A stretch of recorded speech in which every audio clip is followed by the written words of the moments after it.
Welcome back. If the gates of hell and movie theaters opened wide for the first 4 Hellraiser films, the next chapters of the franchise felt like they were wandering endlessly in their shadow. With lower budgets, Frankenstein scripts stitched together from unrelated ideas, and ever-diminishing returns, these movies may have gone straight to DVD, but they surely went straight to hell. Yet, amidst the darkness, there were faint glimmers of potential, moments when the franchise could have clawed back its soul. This is the place I told you to expect, souls who have lost the good of intellect. Dante Alighieri, La Divina Commedia, Inferno, Canto 3. To these lower circles we must now venture. I will once again play Virgil to your Dante. Let's descend into the depths and see what remains. The eternal refrain of humanity. Pleading ignorance, begging for mercy. Please help me, I don't understand. What souls are these who run through this black haze? These are the nearly soulless whose lives concluded in neither blame nor praise. Canto 3. By the late 1990s, the Hellraiser franchise had settled into the direct-to-video realm. With Hellraiser Bloodlines marking the series' final theatrical entry, Dimension Films opted for a leaner strategy, licensing existing horror thriller scripts and retrofitting them into the Hellraiser universe. Hellraiser Inferno exemplified this approach. Its detective horror concept was adapted to include the Lament configuration and Pinhead, ensuring the franchise's most recognizable elements remained present. But this film had some serious potential, as it was directed by Scott Derrickson, then a first-time feature director. He has done stuff I really like The Exorcism of Emily Rose and most notably, Sinister. His direction aimed for psychological tension and moral complexity rather than a flamboyant spectacle of previous sequels. Doug Bradley returned as Pinhead, maintaining a tenuous link to the franchise's legacy. Leading man Craig Sheffer, familiar from Barker's Nightbreed, portrayed Detective Joseph Thorne, a corrupt cop ensnared in supernatural horrors of his own making. Nicholas Torturo from NYPD Blue took on the role of Thorne's partner Tony Nenonen. That's a Finnish name, by the way, correctly pronounced Nenonen, so this film is already scoring some serious points for me. And James Remar is in this too, who you might remember from Dexter, for example, although I always remember him as Lord Raiden in the hilariously awful Mortal Kombat Annihilation. Never give up hope. Shot in and around Los Angeles over a swift production cycle from October to November 1999, the film operated on a modest $2 million budget. The constraints forced the filmmakers to emphasize mood and atmosphere, making good use of the limited sets and putting careful, if modest, effort into the special effects. The result was more psychologically driven and subdued, attempting to reconnect with the eerie undercurrents of the original Hellraiser, if only on a smaller, more intimate scale. Detective Joseph Thorne is a deeply flawed man. He is unfaithful to his wife, takes bribes and indulges in cocaine. Assigned to a grisly murder case, he discovers a mysterious puzzle box at the crime scene. Solving it opens the door to a series of disturbing encounters and hallucinatory visions. Thorne chases after a shadowy figure known as the Engineer, leaving severed child's fingers as cryptic clues. But as he digs deeper, his world unravels. Colleagues betray him, loved ones morph into nightmares, and Cenobites appear to torment him. The deeper Thorne descends, the more it becomes clear that he is not hunting a criminal, he is facing a reflection of his own corruption. Reality blurs into a perpetual hellscape of guilt and self-loathing. By the time Pinhead emerges, Thorne realizes he's trapped in his personal hell, forced to confront the sins that he can never escape. Hellraiser Inferno is hardly a good film, but it's nowhere near the franchise's lowest points. At least here, the series attempts a shift towards psychological terror rather than a hollow spectacle. By centering on a morally bankrupt detective instead of a sympathetic victim, the story explores guilt and punishment from a more inward perspective, though this approach can leave viewers distant, since Thorn is not a tragic anti-hero or a lovable rascal, he is just a bit of a jerk. Visually, the film accomplishes a lot with very little. The modest sets and limited resources are bolstered by some great special effects that are notably strong for a production made at the turn of the millennium with a $2 million budget. Someone on the effects team clearly poured their heart into the work, and it shows. There is also a hint of the old pleasure angle, but it turns out to be just seduction rather than something deeper. The acting is serviceable enough. Craig Sheffer does what he can, but I really like James Remar in this movie, who lends a bit of gravitas. Pinhead remains restrained, and the makeup team restores him into a more appropriate, less cartoonish form than in some previous sequels. Scott Derrickson demonstrates a genuine eye for atmosphere, but a more cohesive script would have better served his vision. The seams of forcing Hellraiser lore into an unrelated detective story are painfully visible, ultimately holding back what could have been a more compelling experience. Even so, Inferno feels like a breath of stale but at least somewhat cooler air, underwhelming in execution yet refreshing in intent. Which do you find more exhilarating, Trevor? The pain or the pleasure? Personally, I prefer pain. There is no greater sorrow than to be mindful of the happy times during misery. Canto 5. After Inferno had taken the series in a more psychological, introspective direction, the studio attempted to capture a similar tone with Hellseeker in 2002. Much like its predecessor, the film began as a standalone thriller script, with the Hellraiser elements painted on after the fact.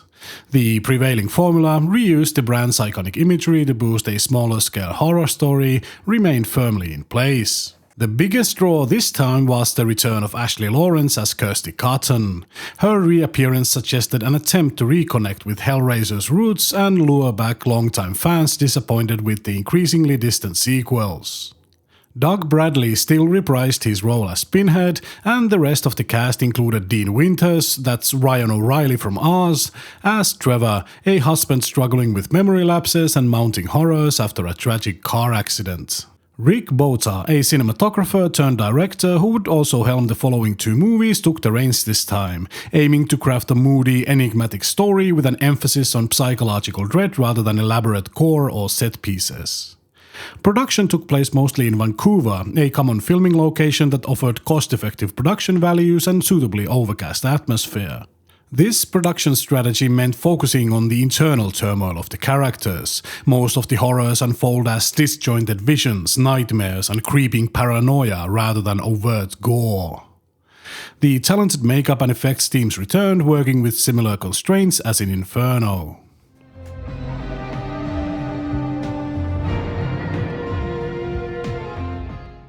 Trevor wakes up after a violent car accident that plunged his car into a river. Now plagued by memory gaps, Trevor's world begins to fracture. He's haunted by bizarre visions, cryptic messages, and a sense that his reality isn't what it seems. As Trevor navigates the bleak cityscape of half-remembered faces and suspicious acquaintances, he's confronted by strange hallucinations and moments of horrifying violence. Colleagues, friends, and even doctors seem to know more than they're telling. Repressed guilt and secrets bubble to the surface, suggesting that Trevor's salvation or damnation hinges on what truly happened to Kirsty that night. Ultimately, it's revealed that Kirsty had her own score to settle with the Cenobites, and with Trevor himself. Pinhead makes his presence known, peeling back layers of deception to unveil the truth. Trevor is trapped in a personal hell of his own making, condemned to face the consequences of his sins and betrayals for eternity. Hellseeker struggles to live up to the modest promise of its predecessor. While Inferno at least attempted to carve out a unique niche with its film noir psychological approach, Hellseeker feels like a retread, only this time it's more muddled and less engaging. The big selling point was the return of Kirsty, yet her presence is reduced to a near cameo, and the film squanders this golden opportunity to reconnect with the original's emotional core. I did like seeing her again, especially her reunion scene with Bradley, and the plot reveal that she had a new contract with the Cenobites could have been something interesting if fleshed out by someone competent. Instead, we're stuck with Trevor, a protagonist who never resonates, caught in a story that's more frustrating than intriguing. The script leans too heavily on fragmented flashbacks and half-remembered encounters, hoping confusion will pass for depth. While the production manages the same low-key atmosphere as Inferno, it lacks the film's sharper sense of moral decay, leaving behind an experience that's neither haunting nor particularly memorable. Sometimes I like to think that the Weinsteins were planning an anthology series, these being the first 2 episodes. Acting is on par with Inferno, while special effects are less impressive. The Cenobites, including Pinhead, remain elusive, surfacing only long enough to remind us we're watching a Hellraiser entry. This is not necessarily a bad thing. The Cenobites in the original had only around 8 minutes of screen time. However, in the 1987 movie they felt that once they were introduced, they were never really gone. Here in 2002 they just feel like walking MacGuffins and tools for brand stamping rather than for integral storytelling. With these 2 movies, they have also become moral judges, rather than the morally ambiguous sensation seekers they once were, and I really do not like it. Despite recapturing Kirsty Cotton for one last brief hurrah, Hellseeker never justifies her return. In the end, it's a disappointing step down, a Hellraiser sequel that tries to be clever, but ends up half-formed and forgettable. Pleased to see me. Your impatience has matched my own. I did not die, and alive I remained not. Think for thyself now, hast thou grasped what I became, being of both deprived. Canto 34. As the Hellraiser series pushed further into the mid-2000s, Dimension Films continued its now familiar pattern, taking pre-existing horror scripts and reshaping them into Hellraiser entries. Deader was no exception. The film began as a standalone screenplay about a bizarre cult and a reporter drawn into their world. Seeing an opportunity to leverage the Hellraiser brand without starting from scratch, the studio added the Cenobites and the Lament configuration onto the story, aiming to keep the franchise alive in the direct-to-video markets. Rick Bota, who had directed Hellseeker, returned to helm Deader as well. The result would again be a film relying more on mood, psychological tension, and sporadic bursts of horror rather than elaborate set pieces. Kari Wura took the lead as Amy Klein, a hard-nosed investigative reporter lured into the cult's twisted underground world. She was Tanya in Command & Conquer. God, I still remember the cutscenes from my childhood. Doug Bradley reprised his role as Pinhead, though his involvement would once again be relatively minimal. The rest of the cast was a mix of actors from the British Isles and from the Romanian production scene, since Deader was the first of the 2 Hellraiser sequels filmed in Bucharest to keep costs down. The city's readily available crews, sound stages, and distinct locations offered a cost-effective environment. As with previous installments, the budget was modest and the shoot was efficient. The production leaned heavily on the dark Eastern European locales to stand in for the cult's gritty world, adding a unique texture to the otherwise formulaic templates. Most effects were practical, small-scale, and suggested rather than shown, given the constraints of both time and money.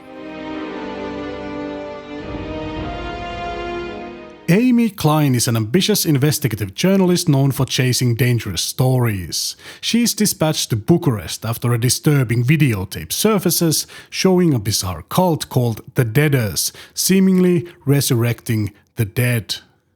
Intrigued and skeptical, Amy follows a trail of clues into the city's underbelly, discovering a secret society whose members believe they've conquered mortality itself through a mysterious ritual. Each new lead plunges her deeper into nightmarish encounters, unsettling visions, and cryptic apparitions of Pinhead and the Cenobites. Reality blurs as she struggles to distinguish hallucinations from horrifying truth, her sanity chipped away by the cult's corrupting influence. In the film's climax, Amy finds herself face to face with the cult leader, a man driven by twisted ambition and empowered by the puzzle box. Torn between escaping this madness and unveiling the cult's secrets, she realizes the Cenobites have their own agenda, one that exploits human desperation for eternal life. Compared to Hellseeker, Hellraiser Deader at least tries to embrace a more distinctive tone and setting. Filming in Bucharest lends the movie a grim, atmospheric quality that sets it apart from the familiar North American cityscapes of the previous two installments. Kari Wura's performance as Amy Klein provides a stronger anchor for the narrative than the wandering, disjointed approach taken with Hellseeker's protagonist. The concept of a cult that seemingly cheats death is genuinely intriguing, and though the Hellraiser elements still feel patched in, the fusion works slightly better here. Instead of merely forcing the Cenobites into another morality play, Deader leans into the bizarre, at times dreamlike horror of its cult-driven premise.